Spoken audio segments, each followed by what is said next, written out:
Assalamualaikum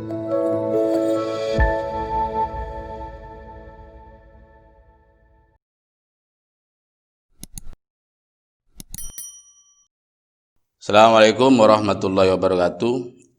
Ini ada pertanyaan. Yang pertama begini. Assalamualaikum warahmatullahi wabarakatuh. Pak Ustadz, saya mau tanya, bagaimana hukumnya orang Islam meruqyah orang kafir atau orang kafir meruqyah orang Islam? Yang kedua, mana yang lebih utama antara akal dan ilmu? Terima kasih penjelasannya Pak Ustadz. Assalamualaikum warahmatullahi wabarakatuh. Waalaikumsalam warahmatullahi wabarakatuh. Orang Islam meruqyah orang kafir atau orang kafir meruqyah orang Islam, hukumnya boleh. Sebelum melanjutkan jawaban di pertanyaan, saya menuturkan terlebih dahulu ruqyah. Ruqyah itu bisa diartikan menangkal atau zimat atau memagarin. La khilafah bainal fuqaha'i fi jawazi ruqyatil muslimi lil kafiri. Tidak ada perbedaan pendapat di antara fuqaha di dalam kebolehannya meruqyah orang Islam kepada orang kafir. Tidak ada perbedaan di antara fuqaha. Wastadallu bihadisi Abi Sa'id Al-Khudri radhiyallahu an. Mereka berdalih dengan hadisnya Abi Sa'id Al-Khudri radhiyallahu an. Qala, beliau berkata, ba'atsani Rasulullah sallallahu alaihi wasallam fi sariyati salatina raqiban. Kami diutus Rasulullah sallallahu alaihi wasallam di dalam pasukan 30 penunggang kuda. Famarorna biunasi min Arab. Kemudian kami semua berlalu lewat bertemu dengan manusia dari orang-orang Arab, orang kampung. Kalau bahasa saya ya orang desa lah, pendalaman lah. Fasa'alnahum ayyudayifuna fa'abau. Kemudian kami semua 30 orang penunggang itu meminta pada Arab, tapi mereka menolaknya, meminta untuk bertamu. Ingin bertamu, tidak diterima oleh Arab itu. Faludigoh sayyiduhum. Kemudian pimpinan Arab itu disengat kalajengking. Kening balet ngarai. Polami kening balet nih ya. Jadi yang bertamu ya lo terima. Fa'atauna. Kemudian mereka orang-orang kampung itu datang pada kami. Faqalu afikum ahadun yarki minal aqrab. Kemudian orang kampung itu berkata pada kami, apakah ada di antara kamu yang bisa meruqyah orang yang kena sengatan kalajengking? Apa ada di antara kamu yang bisa mengobati orang yang kena patuhan kala jengking? Ini saya nggak kala jengking roh, kala roh. Kalah kultunam. Kemudian Abi Sa'id Al-Khudri berkata, iya, saya, walakin la arkihi, tetapi saya tidak akan meruqyahnya, yakni illa ala antutuna gonaman, kecuali kamu memberikan kambing. Kalau kami diberi kambing, kami mau untuk meruqyah. Kalau tidak mau memberikan kambing, ya tidak mau meruqyah. Fa'tuna salatina syatan, berilah kami semua 30 kambing. Tidak tanggung-tanggung, bukan cuma 1 ekor 2 ekor, 30 kambing untuk meruqyah 1 orang. Kalau di sini ya, misalnya ada orang minta diruqyah, minta 30 kambing, tidak sampai 1 kambing aja itu sudah dianggap terlalu mahal katanya itu. Ini 30 ekor kambing. Kemudian disepakati antara kami dan orang-orang kampung itu. Faqaratu alaihi, kemudian kami membacanya alhamdulillahirabbil alamin sab'a marratin. Fabara'ah. kemudian saya baca Fatihah 7 kali, dan orang yang kena sengatan kalajengking itu langsung sembuh. Mujarab ya. Ini sangat mujarab, Fatihah ini memang mujarab. Karena Fatihah itu hasilnya la tuhsuh, tidak bisa dihitung hasilnya. Karena arti Al-Quran ada di Fatihah, arti Fatihah ada di Bismillahirrahmanirrahim, arti Bismillahirrahmanirrahim ada di ba-nya. Luar biasa kan? Fa'uridu fi anfusina minha, kemudian kambing itu diberikan pada kami semua 30 ekor. Fakafafna anha hatta ataina nabiyya sallallahu alaihi wasallam. Kemudian kami tahan kambing itu, tidak diapa-apain, dipotong ya tidak, dijual tidak, sampai kami semua mendatangi Nabi Muhammad sallallahu alaihi wasallam. Kemudian kami menceritakannya kejadian itu. Setelah kami menceritakan pada baginda Nabi, faqalah, kemudian baginda Nabi bersabda, wa ma'alimta anna ruqyah. Apa kamu tahu bahwa suratul Fatihah itu ruqyah? Bahwa suratul Fatihah itu bisa jadi penangkal. Ya tentunya Allah yang bisa kan, tapi ini perantara Fatihah itu. Ini kan kalau orang berkata Fatihah itu ruqyah bisa menyembuhkan, ini kan sebenarnya bahasa menjadi saja. Iktasimuha, bagi-bagi kambing itu. Wadribu li ma'akum bisahmin, dan jadikan untuk kami bersama kamu dengan bagian. Artinya ayo potong, kita makan sama-sama. Lah ini yang menunjukkan bahwa orang Islam boleh meruqyah orang kafir, satu. Yang kedua, hadis ini menunjukkan orang meruqyah itu boleh mengambil upah dari orang yang diruqyah. Boleh. Wa wajhul istidlali annal hayyal ladzi nazalu alaihim fastadafuhum fabau.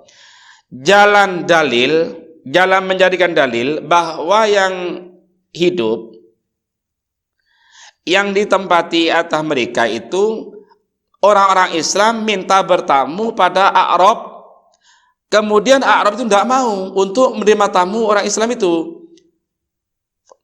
Kanu kufaron, mereka itu orang kafir masalahnya. Walam yungkirin Nabi sallallahu alaihi wasallam dari kalai. Nabi Muhammad pun tidak mengingkari kejadian itu. Lah, hadis ini bisa dilihat di Sahih Shogir, hadis yang ke 769. Juga bisa dilihat di tafsir Qurtubi jilid 10 hadis yang halaman 317. Ini bisa dilihat ini. Kemudian dalih yang kedua, orang kafir meruqyah orang Islam. Dhahaban al-Hanafiyatu wal Imam Syafi'i wa huwa riwayatun an Malikin ila jawazi ruqyatil yahudiyyi wan nasraniyyi lil muslim idza raqiya bi kitabillahi wa bi dzikrillah. Hanafiyah dan Imam Asy-Syafi'i berpendapat, dan juga riwayat dari Imam Malik tentang kebolehannya orang Yahudi dan Nasrani meruqyah orang Islam bila orang Yahudi atau Nasrani itu meruqyah menggunakan kitabullah dan menyebut asma Allah. Karena ada hadis lima ruwiya anna Abu Bakrin radhiyallahu anhu hala ala Aisyah radhiyallahu anha wa hiya taski. Karena ada hadis yang diriwayatkan bahwa Abu Bakar As-Siddiq radhiyallahu an pernah masuk ke rumahnya Sayyidatuna Aisyah dan beliau sedang mengeluh karena sakit.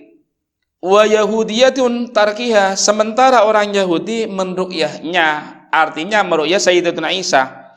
Faqala Abu Bakrin, kemudian Abu Bakar berkata, irqiha bi kitabillah, ruqyahlah dengan menggunakan kitabullah. Bisa dilihat dalam kitab Muwatta karya Imam Malik, hadis yang ke 1756.